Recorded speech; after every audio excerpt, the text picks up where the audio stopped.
ገብረ መንፈስ ቅዱስ ማለት የእግዚአብሔር ስራ ማለት ነው፣ ወይም ደግሞ የመንፈስ ቅዱስ ስራ ማለት ነው። ነብይን በነብይ ስም የሚቀበል የነብይን ዋጋ ይወስዳል። ጻድቅንም በጻድቅ ስም የሚቀበል የጻድቁን ዋጋ ይወስዳል። ማንም ከነዚህ ከታናናሾቹ ለአንዱ እንኳን ቀዝቃዛዋን ብቻ በደቀ መዝሙር ስም የሚያጠጣ እውነት እውነት እላችኋለሁ ዋጋው አይጠፋበትም ማለት ጌታችን መድኃኒታችን ኢየሱስ ክርስቶስ። እናም ተወዳጆች በቅዱሳኑ ስም ክርስቶስ ባከበራቸው በእነዚህ በደቀ መዛሙርቱ ስም በጌታ ደቀ መዛሙርት ስም ቀዝቃዛን ውሃ እንኳን ማጠጣት በራሱ ዋጋን ያሰጣል። እንኳን ቅድስናቸውን ጽድቃቸውን ማመን ቀርቶ በሮሜ መልእክቱ ምዕራፍ 13 ከቁጥር 7 ላይ ክብር ለሚገባው ሁሉ ክብርን ስጡ። ክብር ለሚገባው ነገር ሁሉ እኛ ኦርቶዶክሳውያን ክብርን እንሰጣለን። ኦኬ፣ በተቀደሰው መቅደስ ለምሳሌ ልክ እንደ ቤታችን ጫማችን አድርገን አንገባም። ቦታው የተቀደሰውና ነውና ከእግሮቻችን ላይ ጫማችን አውልቀን ወደ መቅደሱ እንገባለን። ክብር ለሚገባው ነገር ሁሉ ክብርን እንሰጣለን።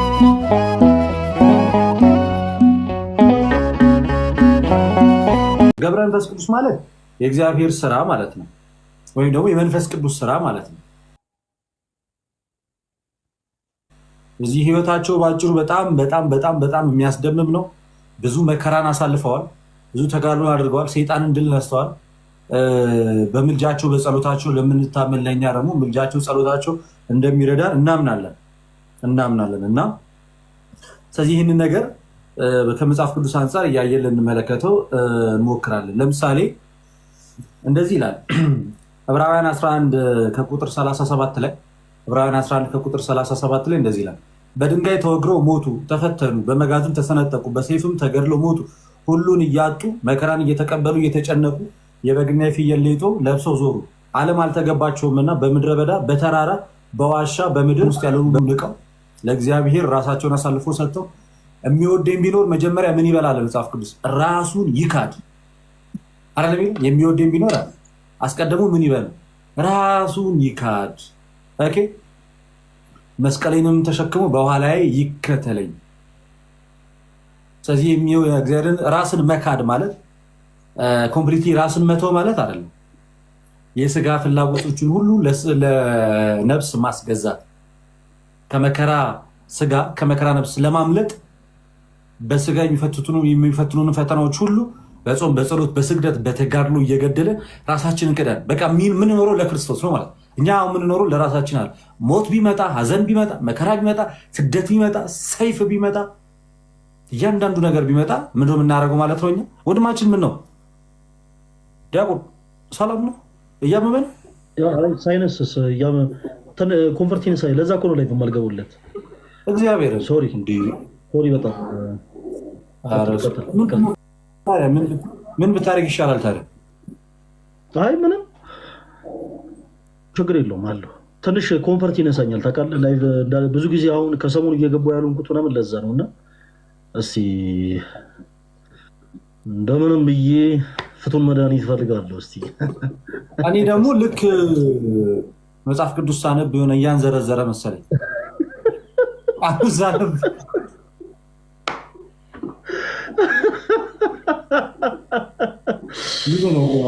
ተጫወትብኝ፣ ችግር የለውም ተጫወትብኝ። ኧረ ፕሊስ ቀጥል።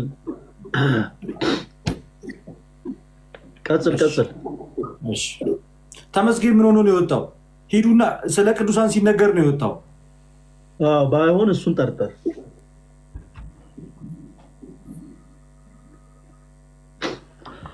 ለምሳሌ በዚህ በማቴዎስ ወንጌል ምዕራፍ 16 ከቁጥር 24 ላይ እግዚአብሔር ቃል ሲናገር እንደዚህ ይላል። በዚህ በማቴዎስ ወንጌል እንዲህ አለ። ከቁጥር 23 ጀምሮ እናንብበው። እርሱ ግን ዞር ብሎ ጴጥሮስ ወደ ኋላ ሂድ፣ አንተ ሰይጣን የሰውን እንጂ እግዚአብሔርን አታስብም፣ እንቅፋት ሆነህብኛልና አለው ይልና በዚያን ጊዜ ኢየሱስ ለደቀ መዛሙርቱ እንዲህ አለ፣ እኔም መከተል የሚወድ ቢኖር ራሱን ይካድ፣ መስቀሉንም ተሸክሞ ይከተለኝ። ነፍሱን ሊያድን የሚወድ ሁሉ ያጠፋታል፣ ስለ እኔ ግን ነፍሱን የሚያጠፋ ሁሉ ያገኛታል ይላል። ስለዚህ ምን እያለ ነው? ነፍሱን ሊያድን የሚሞክር ያጠፋታል። ነፍሱን ግን ስለ እኔ የሚያጠፋ፣ ስለ ክርስቶስ ብሎ የሚሞት፣ ስለ ክርስቶስ ብሎ የሚሰደድ፣ ስለ ክርስቶስ ብሎ መከራውን የሚያደርግ ወይም ደግሞ እስከ ሞት ድረስ ስለ ክርስቶስ ብሎ ነፍሱን አሳልፎ የሚሰጥ ነፍሱን ያገኛታል። ነፍሱን ግን የሚሸሽጋት ከመከራ የሚሰውራት ፊት ለፊት ወጥቶ ስለ ክርስቶስ የማይናገረው ያ ግን ምን ይላታል ማለት ነው? ነፍሱን ያዳናት ግን እሱ እያጠፋት ነው ማለት ነው። ስለዚህ ቅዱሳን አባቶቻችንን ራሳቸውን ክደው ራሳቸውን ለሞት አሳልፈው ሰጥተው ይህንን ዓለም ማለት ነው አሸንፈው ዛሬ በዚች ዕለትና በዚህ ሰዓት ላይ ከዚህ ዓለም ድካም በሞት ተለይተው በእግዚአብሔር ዘንድ ነው ያለው። ከዛ ውስጥም አንደኛው አባታችን ጻድቁ አባታችን አቡነ ገብረ መንፈስ ቅዱስ ናቸው ማለት ነው። ጻድቁ አባታችን አቡነ ገብረ መንፈስ ቅዱስ ናቸው። የአባታችን የአቡነ ገብረ መንፈስ ቅዱስ ረድኤት በረከታቸው በሁላችን ላይ ይደር እላለሁ እና ከተአምሩ ደግሞ አንድ ላንብብላችሁና ከዛ ይበቃናል። ያው ዕለቱ ስለሆነ ምን ይመስላል ዲያቆን? መልካም ችግር የለውም። አንድ ከተአምራት ክፍል አንድ እናንብብና ያው ዕለቱ እንደመሆኑ ከዛ በኋላ እንጨርሳለን።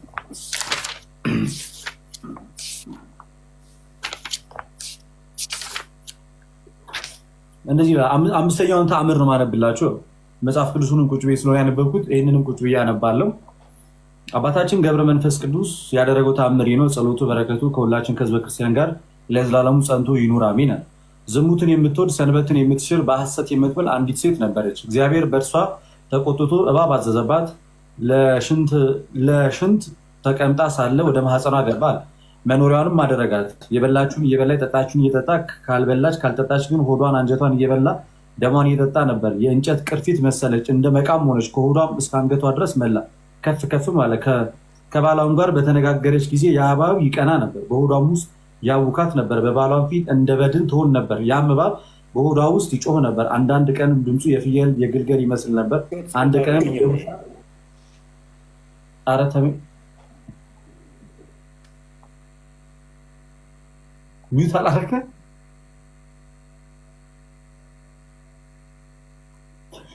ሪፖርት ምናምን ብለው አሰቃዩ። አይዞን እና አንድ ቀንም ድምፁ የፍየል ግልገል ይመስል ነበር። አንድ ቀንም እንደ ውሻ ቡች ላይ ጮህ ነበር። አንዳንድ ቀንም እንደ ወፍ፣ አንዳንድ ቀንም እንደ ዶሮ ይጮህ ነበር። ከዕለታት በአንድ ቀን ከባለቤቷ ጠጅ ጠጥቶ ሰክሮ መጥቶ አናገራት። እርሷን በሕያው በእግዚአብሔር አምኜሃለሁ፣ አትንካኝ፣ አትቅረበኝ፣ በድንን ታገኛለህ። በቀደመው ኃጢአቴ እግዚአብሔር ለእንዲህ ያለ ነገር አሳልፎ ሰጠኝ። እንዲህም እያለች በግድ ተገናኛት። ያም እባብ ወጥቶ አባላዘሩን ቆረጡ። ያም ሰው ወዲያው ሞተ። ያቺም ሴት እስከ 7 ዓመት በእንዲህ አይነት ሁኔታ ኖረች። ከ7 ዓመት በኋላ ከሩቅ ሀገር አንድ ጻድቅ ሰው መጥቶ ያን እባብ በሆዷ ሞልቶ አዩ። ያቺም ሴት በቀደመ ኃጢአቷ እንደታመመች እግዚአብሔርንም እንዳሳዘነችው ነገረችው። ያም ጻድቅ ሰው የገዳማዊ አባታችን ገብረ መንፈስ ቅዱስን ዝክር መታሰቢያ አደርጋለሁ ብለሽ ተሳይ፣ ገንዘብሽንም ሀብትሽንም ለእርሱ ስጪ ትድኛለሽ አላት። እርሷም እሺ እሰጣለሁ፣ መታሰቢያውንም አደርጋለሁ አለች። ያም ጻድቅ ሰው ከእርሷ ተለያችም ሴት በዓሉ እስኪደርስ ድረስ በተስፋ ኖረች። መጋቢት 5 ቀንም የአባታችን መታሰቢያ ዝክሩን አደረገች። ድሆችንም ጠርታ ድሆችንም ጦም አዳሪዎችንም አጠገበቻቸው። ለቤተ ክርስቲያንም ዕጣን መብራትን ሰጠች። በዚያችም ሌሊት አባታችን ገብረ መንፈስ ቅዱስ እየሰማች እርሷ ወዳለችበት ቤት መጣ። አልተኛችም ነበር፣ የቤቷም ሰዎች ይሰሙ ነበር። በቤቷ በርም ቆሞ አንተ እባብ ከዚች ሴት ውጣ፣ ወደ ማደሪያ ሂድ፣ እግዚአብሔር ቀድሞ እንዳዘዘልህ አፈርህን ብላ አለው። ያም እባብ ቀድሞ በገባበት ወጥቶ ምድርን መላ። አባታችንም ከእርሷ ተሰወረ። ያቺም ሴት የሀገሩን ሰዎች ጠራች። ተሰብስበውም ያንን እባብ ገደሉት። ቁመቱም 5 ክንድ ያህል ነበር። የሀገሩም ሰዎች ሁሉ ይህንን አይተው አደነቁ። የአባታችንም ዝክሩን አደረጉ። ያቺም ሴት ሌላ ባል አግብታ 7 ልጆችን ወለደች። እስከ ዕለተ ሞቷ ድረስ የአባታችንን መታሰቢያ ዝክር ስታደርግ ኖረች። የአባታችን የገብረ መንፈስ ቅዱስ ጸሎትና በረከቱ በሕዝበ ክርስቲያኑ ላይ ለዘላለሙ ጸንቶ ይኑር አሜን አሜን። ቃልዮትን ያሰማልለት ይሻ ትንሽ እዚህ ሀሳብ ላይ የተወሰኑ ነገሮችን እንመልከት። ምናልባት ያው ለብዙ ክርስቲያን እህቶች ወንድሞቻችን ዕለቱ የበረከት ቀን ነውና አንዳንድ ጊዜ ግን በተለይ ፕሮቴስታንት ከሆኑት ወንድሞቻችን ዘንድ በተለይ ቅዱሳኑን የሚቃወም ትምህርት ስላላቸው ማለትም በፕሮቴስታንቲዝሙ ያለው ትምህርት ይሄ ክብር ለእግዚአብሔር ብቻ የሚል በወርድ ደረጃ ደስ የሚል ነገር ግን ቅዱሳንን የሚቃወም ትምህርት አላቸው እና ቅዱሳንን ስናከብር እንግዳ ነገር እንዳይመስላቸው የተወሰኑ ነገሮችን በል አንድ 3 ሀሳቦችን ብቻ ላንሳ። ምክንያቱም ልደት ያነሳቸው ሀሳቦች በጣም በቂ ስለሆኑ በመጀመሪያ ደረጃ ተወዳጆች ቅዱስ የምንለው አምላካችን እግዚአብሔር ነው። የእርሱ ቅድስና የባህሪው ነው። ማንም አይሰጠውም፣ ማንም አይነጥቀውም። ቅዱሳን የምንላቸው ግን በጸጋ ቅድስናን ገንዘብ ያደረጉ ናቸው። ከማን? ከአምላካችን ከእግዚአብሔር። ይሄ ቅድስና እንደተሰጠ ሁሉ የሚነጠቅ ነው። ይህንን ቅድስና ገንዘብ የሚያደርጉት ደግሞ የአምላካቸው የእግዚአብሔርን ፈቃድ እስከፈጸሙ ድረስ ነው። ለምሳሌ መጽሐፍ ቅዱስ በምሳሌ ያስተምራልና መጽሐፈ መሳፍንት ምዕራፍ 12 ከቁጥር 6 ላይ ስትመለከቱ ዮፍቴ የሚባል ሰው ወታደሮቹ ራሳቸውን ይለዩበት የነበረ አንድ ቋንቋ እንደነበር ይናገራል። ያም ቋንቋ ደግሞ ሺቦሌት ነው። እናም ታሪኩ በጣም ሰፊ ነው። ክርስቲያኖች ወንድሞች መጽሐፈ መሳፍንት ምዕራፍ 11 እና 12 ሁላችሁም ስትቀመጡ አንብቡት። ዮፍቴ እጅግ በጣም በእግዚአብሔር የሚታመን እጅግ በጣም ጠንካራ የሆነ ሰው ነው እና ይህ ሰው የገዛ ወገኖቹን የሚለይበት አንድ ቋንቋ ነበረው ይላል። እናም ያ ደግሞ ሺቦሌት ነው እና ከኤፍሬም ወገን የሆኑ ሰዎች ከዚህ ከዮፍቴ ወታደሮች ጋር በጣም በረዥም ጊዜ ጦርነት ግጭት ውስጥ ነበሩና እናም በመካከል ከተማቸውን በአጠቃላይ የዮፍቴ ወታደሮች ወረውባቸው ድልድዩን አልፈው ውሃ መጠጣት አቃታቸው። እናም በዚህ መሃል ክርስቲያኖች ወንድሞች ኤፍሬማዊ የሆኑ ሰዎች በአጠቃላይ እየወጡ እኛ ኤፍሬማዊ አይደለንም ከዮፍቴ ወገን ነን እያሉ ይናገሩ ነበረ። የዮፍቴ ወታደሮች ራሳቸውን ወገናቸውን የሚለዩበት አንድ ቋንቋ ነበር። ያ ደግሞ ምንድነው? የሚለው ቃል ነው። ሺቦሌት የሚለው ቃል እና የዮፍቴ ወታደሮች እያንዳንዳቸው ኤፍሬማዊ የሆኑ ሰዎችን በአጠቃላይ እስቲ ከኛ ወገን ከሆናችሁ ሺቦሌት ብለዋላቸው እነሱም ሺቦሌት እንላለን ብለው ተሳስተው ሺቦሌት አሉ። እናም በዛ ድልድይ ላይ ተቀልጠው ቀሩ ይላል። ክርስቲያኖች ወንድሞቻችን ቅዱስ ቤተክርስቲያናችን የኔ መጽሐፍ ቅዱስ ክፍል በተረጓሚ ውስጥ ሺቦሌት ማለት የእግዚአብሔርን ሕግ መከተል ማለት ነው። ዞሮ ዞሮ ቅድስናን ገንዘብ የሚያደርጉት የእግዚአብሔርን መንገድ የተከተሉ ሰዎች ብቻ ናቸው። ቅድስና እንዲሁ ከመሬት ተነስቶ ልክ እንደ ምድራዊ የመንግስት ሹመት ሰዎች ገንዘብ የሚያደርጉት ሳይሆን በትጋት በመንፈሳዊ ጥንካሬ የሚገኝ ስጦታ ነው ቅድስና። ሺቦሌት በማለት ማለት ነው የእግዚአብሔርን ሕግ በመከተል የሚገኝ ቅድስና ነው። ሰዎች ሺቦሌት በሉ እየተባሉ የቅድስናን ሕይወት ገንዘብ እንዲያደርጉ መጽሐፍ ቅዱስ እያስተማራቸው ከዛ መንገድ ግን ከራቁ ሺቦሌት ካሉ ተስፋ የሚያደርጉት መንግስተ ሰማያት አያወርሷትም። በአጭሩ ቅዱስ የምንለው አስመሩበት አምላካችን እግዚአብሔር ነው።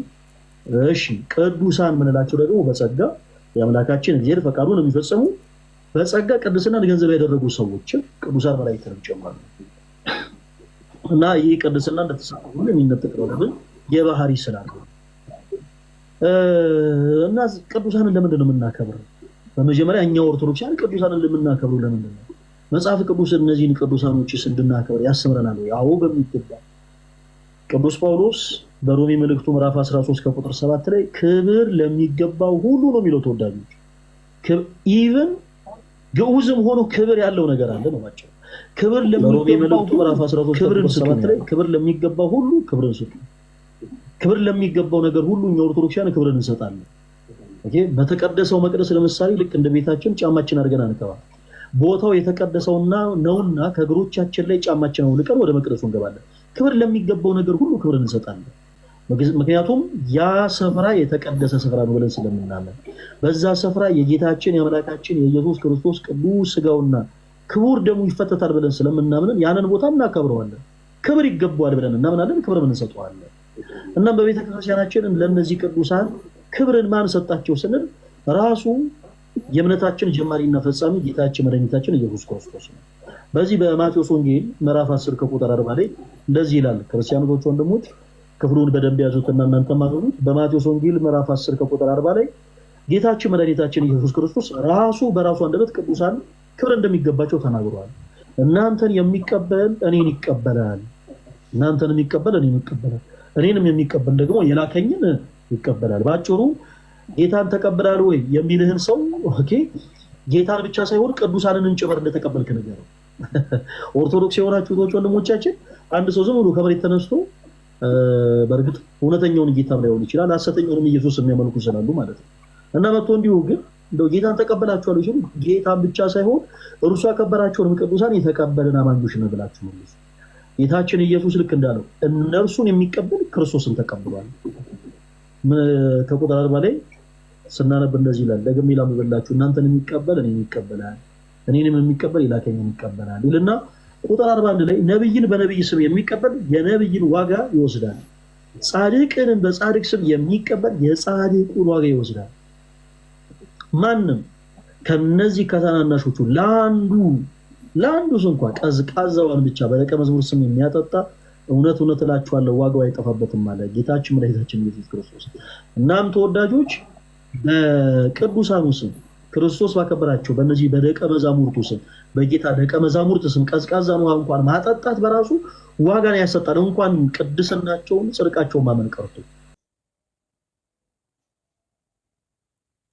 እናም ቅዱስ ቤተክርስቲያናችን ስለ ክርስቶስ ኢየሱስ ብለው መከራ የተቀበሉትን ሰማዕትነት የተቀበሉትን እያንዳንዳቸውን ቅዱሳን ክብረ ቅዱሳንን ትሰጣለች። ሲጀመር ቅድስናን ገንዘብ የሚያገኙት ከአምላካቸው ከእግዚአብሔር ነው። ቤተክርስቲያንም ደግሞ ኦፊሻል ታደርጓለች ነው ባቸው። ቅድስናውን አክሴፕት አድርጋ ቅዱሳን እንደሆኑ ዘወትር ትመሰክራለች። ቅዱስ ኤፍሬም በውዳሴ ማርያም ላይ እንዳለው ሰማዕታት በእውነት የዚችን ዓለም ጣም ናቁ፣ ደማቸውም ስለ ክርስቶስ አፈሰሱ፣ ስለ መንግስተ ሰማያት ብለው መራረሙትን ታገሱ። አሁን እኛ ገብረ መንፈስ ቅዱስ፣ አቡነ ተክለ ሃይማኖት፣ ቅድስት አርሴማ፣ ክርስቶስ ሰምራ ስንል የሆኑ ሌሎች አማልክትን ፈጥረን እያመለክን ያለን የሚመስላቸው አንዳንድ አካላቶች አሉ። በፍጹም ተሳስታችኋል ጋይስ። እኛ ቅድስት አርሴማ ብለን ስሟን ስንጠራ ቅድስት አርሴማ ልናመልካት፣ እርሷን ልናወድሳት፣ ከፍ ከፍ ልናደርጋት አይደለም ተወዳጆች። ይልቁኑ በእርሷ ህይወት የከበረውን ክርስቶስ ኢየሱስን ለመስበክ በህይወቷ ምን ያክል ስለ ክርስቶስ እንደተጋደለች የግድ የተጋድሎ ታሪኳን እናነባለን። ለምሳሌ በዚህ ዕለት አሁን ዛሬ ያከበርናቸው የዕረፍታቸውን በዓል ያከበርናቸው ዛሬ በዚህች ዕለት ያከበርን ማለት ነው የጻድቁ አባታችን የአቡነ ገብረ መንፈስ ቅዱስን ገድል ስናነብ ጻድቁ አባታችን አቡነ ገብረ መንፈስ ቅዱስ ጌታቸውን አምላክ መድኃኒታችን የኛንም ማለት ነው ኢየሱስ ክርስቶስን በህይወታቸው ምን ያክል እንዳከበሩ ስንመለከት እኛ የቆምንበትን ቦታ እንፈትሻለን። ባጭሩ የቅዱሳን ገድል የሚነበበው ከዛ አንፃር ነው። የቅዱሳን ገድል የሚነበበው ተወዳጆች ከሌላ አንግል አይደለም። የቅዱሳን ገድላቸው የሚነበበው አንድም ክርስቲያን የሆነን እኛ ህይወታችንን እንፈትሽበት ዘንድ አርአያ የሆኑ ዘንድ ማለት ነው። ለምሳሌ በዚህ ዘመን ላሉ ሴቶቻችን ለቅድስት አርሴማ አይነት ቅዱሳን ምሳሌዎች ናቸው። የቅድስት አርሴማን ገድል ሲያነቡ የሚጠቅማቸው እርሷን እየሰበኩ እርሷን እያመለኩ ሳይሆን በወጣትነቷ የጎልማሶችን ሽንገላ ንቃ በህይወቷ ምን ያክል ክርስቶስን እንዳከበረች ሴቶች ከዛ መማር ይችላሉ። በተመሳሳይ እያንዳንዱ ክርስቲያን ደግሞ ከሌሎችም ቅዱሳን ዛሬም ካከበርና እንግዲህ ዕለቱ ከተከበረበት ከገብረ መንፈስ ቅዱስ ዓመታዊ ክብረ በዓል አንፃር ማለት ነው ከጻድቁ አባታችን ከአቡነ ገብረ መንፈስ ቅዱስ ገድል ከእሳቸውም ደግሞ ተጋድሎ እልፍ የሆኑ ክርስቲያኖች መንፈስ ህይወታቸውን ከእሳቸው አንግል እያነጻጸሩ ትጋትን ይማራሉ ነው ባቸው። ትጋትን ይማራሉ። ለምሳሌ የቅዱስ ዳዊትን ታሪክ ስናነብ ምን የሚጠቅመን ከዚህ በፊት አንስቼላችኋለሁ። ቅዱስ ዳዊት በቤተ መንግስት ተመላለሰ። እናም ደግሞ የኦሪዮንን ሚስት ተመለከተ፣ ወደ ቤተ መንግስቱ አስጠራት፣ ከእሷ ጋር ዘሞተ፣ ተኛ፣ ወደቀ በፍትወት። እንዲህ አይነት ታሪኮችን በመጽሐፍ ቅዱስ ውስጥ ማንበባችን ምንድን ነው የሚጠቅመን ካልን የራሳችን ህይወት ከዳዊት ጋር እንድናነጻጸር ነው። ዳዊት ምን ያክል ለአምላኩ ለእግዚአብሔር እንደታመነ ስንት ጊዜ ወርቆ እንደተነሳ ተመልክተን እኛም ወርቆ መነሳትን እንማር ዘንድ ነው። በተመሳሳይ ከነ ቅድስት አርሴማ የምንማር ያንን ነው። በዘመናችን ያሉ እህቶቻችን የጎልማሶችን ሽንገላ ንቀው እንዴት በህይወታቸው ክርስቶስ ኢየሱስ መስበክ እንደሚችሉ አያችሁ። ከገብረ መንፈስ ቅዱስ ከተክለ ሃይማኖትም ጭምር ሰዎች የሚማሩት ያንን ነው። ስለ ክርስቶስ ብሎ ሁሉን መተው እንዴት እንደሚቻል ማለት ነው። ባጭሩ ይሄንን ነው። ይሄን ብቻ ላንሳላችሁ ነው ይበቃናል። በእነሱ ስም በዚህ በቅዱሳኑ ስም እንግዲህ ክፍሉ እንደሚለው በጌታችን በመድኃኒታችን በኢየሱስ ክርስቶስ ስም አይደለም የሚለው ኦኬ። ክርስቶስ ኢየሱስ ቅዱሳን ብሎ በጠራቸው ኦኬ እነሱን የሚቀበል እኔን ይቀበላል ብሎ ስለተናገረላቸው ስለነዚህ ቅዱሳን በተናገረበት አንቀጽ ላይ ቁጥር 42 ላይ ማለት ነው ማንም ከነዚህ ከታናናሾቹ ለአንዱ እንኳ ቀዝቃዛዋን ቢሰጥ ኦኬ ዋጋው አይጠፋበትም ማለትና ይሄ ዋጋ ምንድነው ስንል እንግዲህ ቅዱስ ጳውሎስ ይነግራል። እንደምታውቁት እንዲህ አይነት ነገሮች በጎ ስራዎች ናቸው። በጎ ስራዎች ናቸው። በጌታችን በአምላካችን በመድኃኒታችን በኢየሱስ ክርስቶስ ደቀ መዛሙርት ስም ቀዝቃዛዋን ማጠጣት በጎ ስራ ነው። በእንደዚህ አይነት ስራ ደግሞ ለሚጸኑ ሰዎች የማይጠፋው ዋጋ ምንድነው ስንል ቅዱስ ጳውሎስ በሮሜ መልእክቱ ምዕራፍ 2 ከቁጥር 7 ላይ ይናገራል። በጣም ቅዱስ ጳውሎስ በሮሜ መልእክቱ ምዕራፍ 2 ከቁጥር 7 ላይ ይናገራል። ለነዚህ ኦኬ በደቀ መዛሙርቱ ስም ቀዝቃዛዋን ለሚያጠጡ ሁሉ የተሰጠው የማይጠፋው ዋጋ ምንድነው ስንል ቅዱስ ጳውሎስ በሮሜ መልእክቱ ምዕራፍ 2 ከቁጥር 7 ላይ እንደዚህ ይለናል። በበጎ ስራ በመጽናት ምስጋናን ክብርን የማይጠፋ ህይወትን ለሚፈልጉ እርሱ ጌታችን መድኃኒታችን ኢየሱስ ክርስቶስ የዘላለም ህይወትን ይሰጣቸዋል። ምንን ይሰጣቸዋል አልኳችሁ? የዘላለም ህይወትን። በዚህ አጋጣሚ ፕሮቴስታንት የሆናችሁ እህት ወንድሞቻችን እንዲህ ስንናገር በጣም ልታስተውሉ ይገባል። ተወዳጆች ቅድስት ቤተክርስቲያናችን ከክርስቶስ ጋር እኩል ደመራ የምታመልከው አንድም ቅዱስ የለም። አንድም ቅዱስ የለም። ቅድስት ቤተክርስቲያናችን የምታመልከው በሶስትነት በአንድነት የሚመሰገነውን አብ ወልድ መንፈስ ቅዱስን ብቻ ነው። አምላካችን እግዚአብሔርን ብቻ ልዩ የሆነ ሶስት አብ ወልድ መንፈስ ቅዱስ በአካል ሶስት በመለኮት አንድ የሆነውን ጌታ አምላካችን እግዚአብሔርን ብቻ ነው ቅዱስ ቤተክርስቲያናችን የምታመልከው። በዚህ በአምላካችን በእግዚአብሔር ላይ ደርበን የምናመልከው አንድም ቅዱስ የለም። አንድም ቅዱስ ደርባችሁ አመልኩኝም ያለ አንድም ቅዱስ የለም በቤተክርስቲያናችን። ሲጀመር የቤተክርስቲያናችን ራስ አንድ ብቻ ነው፣ እርሱም ክርስቶስ ነው። በፊልጶስ ቂሳሪያ ደቀ መዛሙርቱን ሰብስቦ ጌታችን መድኃኒታችን ኢየሱስ ክርስቶስ አንድ ጥያቄን ጠየቃቸው። መነ ይብለኒ ሰብ ለወልደ እጓለ እመሕያው፣ ሰዎች እኔን ማን ይሉኛል ብሎ ጠየቃቸው። የዚህን ጊዜ ሐዋርያት ሰዎች ሲሉ የሰሙትን በአጠቃላይ ለክርስቶስ ነገሩት። አንዳንዶች ኤልያስን፣ አንዳንዶች ዮሐንስን ይሉሃል አሉት። አንዳንዶች ደግሞ ከነቢያት አንዱን ይሉሃል አሉት። ጌታችን መድኃኒታችን ኢየሱስ ክርስቶስ ደግሞ እናንተስ ደግሞ እኔን ማን ትሉኛላችሁ አላቸው። በዚህን ጊዜ ሊቀ ሐዋርያት ቅዱስ ጴጥሮስ ከተቀመጠበት ብድግ ብሎ አንተ ውእቱ ክርስቶስ ወልደ እግዚአብሔር ሕያው አለው። አንተ ክርስቶስ የሕያው የእግዚአብሔር ልጅ ነህ አለው። እናም ጴጥሮስ ይህንን ምላሽ ሲመልስ ጌታችን ኢየሱስ ዝም አላለም። ተወዳጆች ጌታችን ኢየሱስ ክርስቶስ ዝም አላለም። ጴጥሮስ ንዑድነ ክቡርነ እስመ ዘይከሰተ ለከ ዘሥጋ ወደም አላ አቡየ ዘበሰማያት፣ ይህንን ቃል ያናገር ይህንን ቃል የገለጸልህ ሥጋዬ ደማዊ መመር አይደለም በሰማይ ያለ አባት እንጂ። ስለዚህ ጴጥሮስ አንተ አለት ነህ አለው። በዚህች አለትነት ላይ ቤተክርስቲያን ትታነጻለች። ወአናቀጸ ሲኦልኒ ኢይህይልዋ፣ የገሃነም ደጆች አይችሏትም ማለት። ይህች ቅድስት ቤተ ክብር ምስጋና ለአምላካችን ይሁን። ዛሬ እነ ጴጥሮስ እነ ጳውሎስ እነ ማቴዎስ እነ ማርቆስ እነ ሉቃስ እነ ዮሐንስ ሌሎችም ጌታን በንጽህና በቅድስና ያገለገሉ ቅዱሳን በአጠቃላይ ቢመጡ የሚሳለሟት ቤተክርስቲያን ያለችን ተወዳጆች የሚሳለሟት ቤተክርስቲያን እግዚአብሔር የተመሰገነ ይሁን። እና ይህች ቤተክርስቲያናችን ደግሞ ራሷ አንድ ብቻ ነው። ራሱ አንድ ብቻ ነው። እንዳትታለሉ ፕሮቴስታንት የሆናችሁት ወንድሞቻችን፣ ኦርቶዶክሳውያን ብዙ አምላኮችን ያመልካሉ ሲል እንዳትታለሉ። በእንደዚህ አይነት ጉዳይ ገብረ መንፈስ ቅዱስን፣ አቡነ ተክለ ሃይማኖትን እና አቡነ ዘራብሩክን እና አባ መቃርስ እና አባ መቃሪዎስን እና አቡነ ዜና ማርቆስን እነ ክርስቶስ ሰምራን እነ ቅድስት አርሴማን እነ ቅዱስ ወለተ ጴጥሮስን ያመልካሉ እያለ የሚናገርን ሰው ፕሊስ እንዳታምኑ። በቤተ ክርስቲያናችን የምናመልከው አንድ አምላካችን እግዚአብሔርን ብቻ ነው።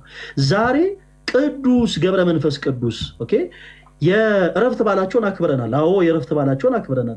ነገር ግን በዛሬው ዕለት ቅዳሴው ሲቀደስ የተቆረሰው ስጋ የፈሰሰው ደም በመቅደሳችን የጻድቁ አባታችን የአቡነ ገብረ መንፈስ ቅዱስ አይደለም ተወዳጆች።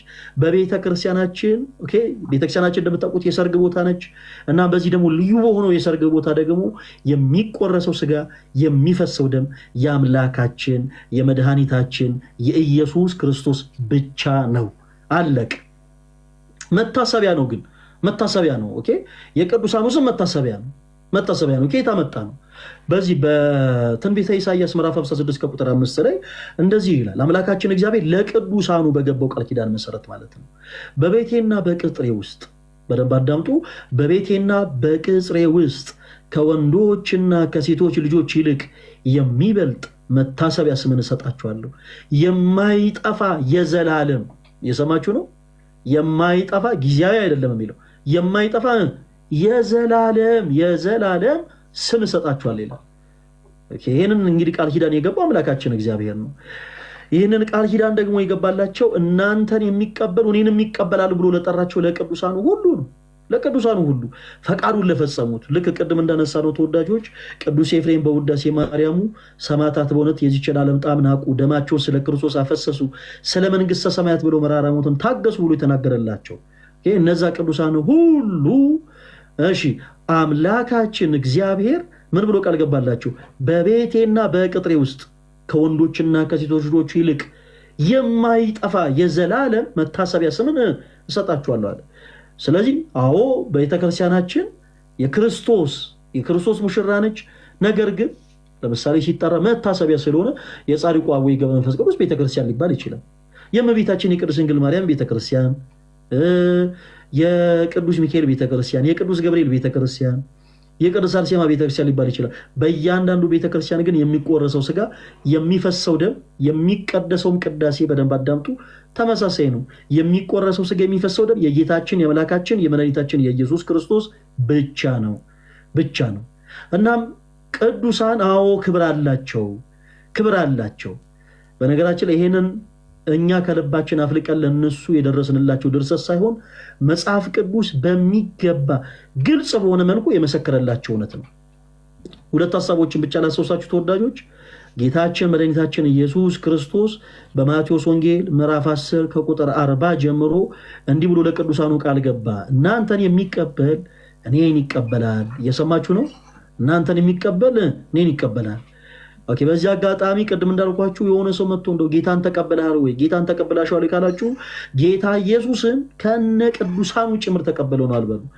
ከየት አመጣችሁት እንደዚህ ነሳብ ከተባላችሁ ይሄው የማቴዎስ ወንጌል ምዕራፍ 10 ከቁጥር 40 አውጥታችሁ ማሳየት። ጌታችን ኢየሱስ እናንተን የሚቀበል እኔን ይቀበላል ያለው። ኦኬ። እኔን ብቻ የሚቀበል በቃ እናንተን ሳይቀበል እኔን ብቻ ይቀበል የሚል ሐሳብን አልተናገረም ጌታችን። እንደዚህ የሚል መጽሐፍ ቅዱስ ትምህርት የለም። በነገራችን ላይ ቅዱሳኑን ከክርስቶስ ራሱ መለየት ፍጹም አጋንንታዊና ሰይጣን የሆነ ትምህርት ነው። መጽሐፍ ቅዱስ ይህን ስለማይደግፍ ማለት ነው። መጽሐፍ ቅዱስ ይህን ስለማይደግፍ ቅድም እንዳልነው ቅዱስ የምንለው አምላካችን እግዚአብሔርን ነው። ቅዱሳን የምንላቸው ደግሞ እንዲሁ በጸጋ ከአምላካችን ከእግዚአብሔር ቅድስናን ያገኙትን ነው። እናም አምላካችን እግዚአብሔር በዚህ የመጽሐፍ ቅዱስ ክፍል ላይ ግልጽ በሆነ አማርኛ ምን አይነት ሐሳብን አስተላልፏል? እናንተን የሚቀበል እኔን ይቀበላል። እሺ፣ ከዛስ በኋላ ነብይን በነብይ ስም የሚቀበል የነብዩን ዋጋ ያገኛል። ጻድቅንም በጻድቅ ስም የሚቀበል የጻድቁን ዋጋ ያገኛል። በነገራችን ላይ ቅዱሳኑን እንደ ቅድስና መቀበል ብቻ ሳይሆን ኢቭን በነሱ ስም የተራበን ማብላት፣ የተጠማን ማጠጣት ዋጋ ያሰጣል። ዛሬ በዚህ ችለት በጻድቁ አባታችን በአቡነ ገብረ መንፈስ ቅዱስ ስም ዳቦ እየቆረሳችሁ ስታድሉ የነበራችሁ፣ ቆሎ እያመጣችሁ ስታዘግኑ የነበራችሁ፣ ቀዝቃዛ ውሃን ለተቸገሩ ሰዎች ስታጠጡ የነበራችሁ፣ ኢቭን ለታረዙ ሁሉ ልብስን ስታለብሱ የነበራችሁ፣ በአጠቃላይ በእንደዚህ አይነት በጎ ስራ ስትጸኑ የነበራችሁ እህት ወንድሞቻችን፣ በአጠቃላይ ጌታችን መድኃኒታችን ኢየሱስ ክርስቶስ ለእናንተ የገባው ቃል ኪዳን አለ። ምን ብሎ ቁጥር 42ን ስትመለከቱ ማንም ከነዚህ ከተናናሾቹ ለአንዱ ስም እንኳን ቀዝቃዛ ውሃን ቢሰጥ፣ በእነሱ ስም ነው የሚለው፣ በእኔ ስም አይደለም ያለው፣ በእነሱ ስም ቀዝቃዛ ውሃን ቢሰጥ እውነት እላችኋለሁ ዋጋው ምን አይልበትም፣ አይጠፋበትም። እንዲህ አይነቱ ደግሞ አይጠፋም የተባለው ዋጋ ምንድነው ስንል፣ ኦኬ፣ በእንደዚህ አይነት በጎ ስራ ሰዎች ጸንተው የሚያገኙት የማይጠፋ ዋጋ ምንድነው ስንል፣ ቅዱስ ጳውሎስ ቅድም እንዳልኳችሁ በሮሜ መልእክቱ ምዕራፍ 2 ከቁጥር 7 ምን አለን? በበጎ ስራ በመጽናት ምስጋናን፣ ክብርን፣ የማይጠፋ ሕይወትን ለሚፈልጉ እርሱ ጌታችን መድኃኒታችን ኢየሱስ ክርስቶስ የዘላለም ሕይወትን ይሰጣቸዋል። ሰርፕራይዝ! ፕሮቴስታንት የሆናችሁት ወንድሞቻችን ልክ የቅዱሳን ስም ሲጠራ ሳታቁ ጌታችሁን እንደው አላደለ። አንዳንድ ጊዜ ሰው በነገራችን ላይ መጽሐፍ ቅዱስን በምላትና በስፋት መረዳት አለበት የምንለው በምክንያት ነው። የቅዱሳን ስም ሲጠራ በስህተት ጌታ ኢየሱስን ያስደሰታችሁ መስሏችሁ የቅዱሳን ስም ሲጠራ ፊታችሁን ስታጨማድዱ የነበራችሁ፣ የቅዱሳንን ስም ልክ አላደለ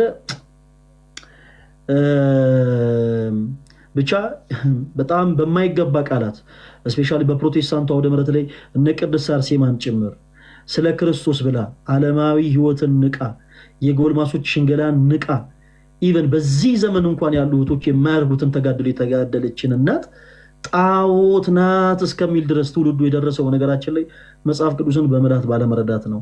እናም ተወዳጆች ቅዱሳንን መቀበል ክርስቶስን መቀበል ነው። ይሄ ይሰመረበት።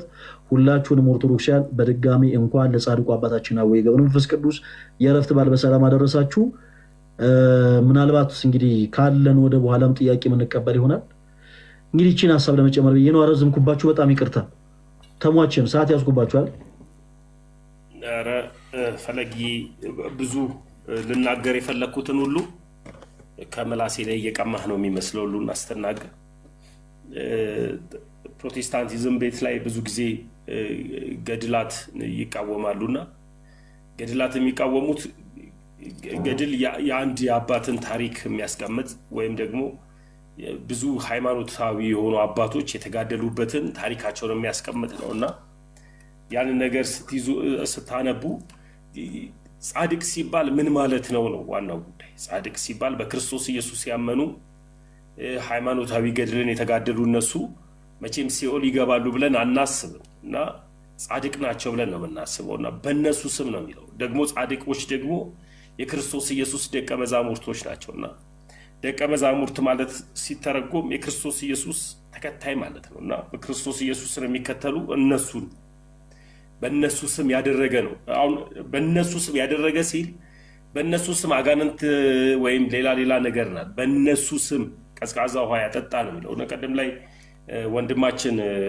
ዲያቆን ፈለገ አትናቴዎስ ጥቅሱን ስላነበበው ነው እና ማቴዎስ ወንጌል ምዕራፍ 10 ላይ ሁላችሁም ለምንድን ነው በጻድቅ ስም ውሃ የምታጠጡት? ለምንድን ነው በጻድቅ ስም የምትዘክሩት? ለምንድን ነው የጻድቃንን ቀናቶችን ዓመታቸውን ወራቸውን እየቆጠራችሁ የምትዘክሩት ሲል ይህ ጥቅስ በቂ ነው፣ በቂያቸው ነው እና ነፍሱን የሚያገኝ ያጠፋታል ይላል ቁጥር 39 ላይ ነፍሱን ለእኔ የሚያጠፋ ያገኛታል፣ እናንተን የሚቀበል እኔን ይቀበላል፣ እኔንም የሚቀበል የላከኝን ይቀበላል ይላል። ነብዩን በነብዩ ስም የሚቀበል የነብዩን ዋጋ ያገኛል ይወስዳል፣ ጻድቅንም በጻድቅ ስም የሚቀበል የጻድቁን ዋጋ ይወስዳል ነው የሚለው። አባታችን ገብረ መንፈስ ቅዱስን ጻድቅ ናቸው፣ ትልቅ አባት ናቸው፣ እሳቸውን የሚቀበል የእሳቸውን ዋጋ ያገኛል ነው በቃ ብዙ ሌላ ነው። አባታችን ናቸው፣ ጻድቃን ናቸው፣ ጻድቅ ናቸው፣ ብዙ ሃይማኖታዊ ገድልን ተጋድለዋል፣ ብዙ ነገርን አድርገዋል። እሳቸውን የሚቀበል የእሳቸውን ዋጋ ያገኛል ነው። በእሳቸው ስም እሳቸውን ያመሰገነ፣ እሳቸውን ያገለገለ፣ እሳቸውን ያከበረ፣ እሳቸውን ያመለከ አይደለም። እሳቸውን ያመለከ ሳይሆን እሳቸውን ግን ከክርስቶስ ኢየሱስ የተቀበሉትን ክህነትን ያከበረ ለሚባል መጽሐፍ ቅዱስ ሲናገር ቅድም ወንድማችን በደንብ ድብን አድርጎ ነግሮታል። ክብርን ለሚገባው ክብርን ስጥ ይላል። ክብር የሚገባቸዋል በእግዚአብሔር ዘንድ ክብር የተሰጣቸው እነዛን የተቀበሉ እግዚአብሔር ክብር ለሚገባው ክብርን ስጥ ስለሚል ክብር መስጠት አለብን። ማንም ከነዚህ ከታናናሾቹ ለአንዱ ማለትም ማድረግ ለማይችሉ፣ መብላት ለማይችሉ፣ መጠጣት ለማይችሉ ይቅርታ አድርግልኝ ፈለጊ አንድ ስብከት ሰምቼ ነበረ እዚህ ጋር እንትን ስትል ማነው ነቢይ ሄኖክ ይሁን በጋሻው ይሁን አንድ ነገር ሲናገር ሰምቻለሁ። ለድሃ እማናበላው ትክክል። በጋሻውም ይሄ አርቲስቱ ማነው ሸዋፈራው ደሳለኝም ማነው ፓስተር አሁን ሐዋርያ ነው ምናምን የሚሉት ዳዊት ሞላል ኢቢኤስ ላይ ሲናገሩ ሰምቻለሁ። ሁለቱ በተለይ እኛ ለመጽደቅ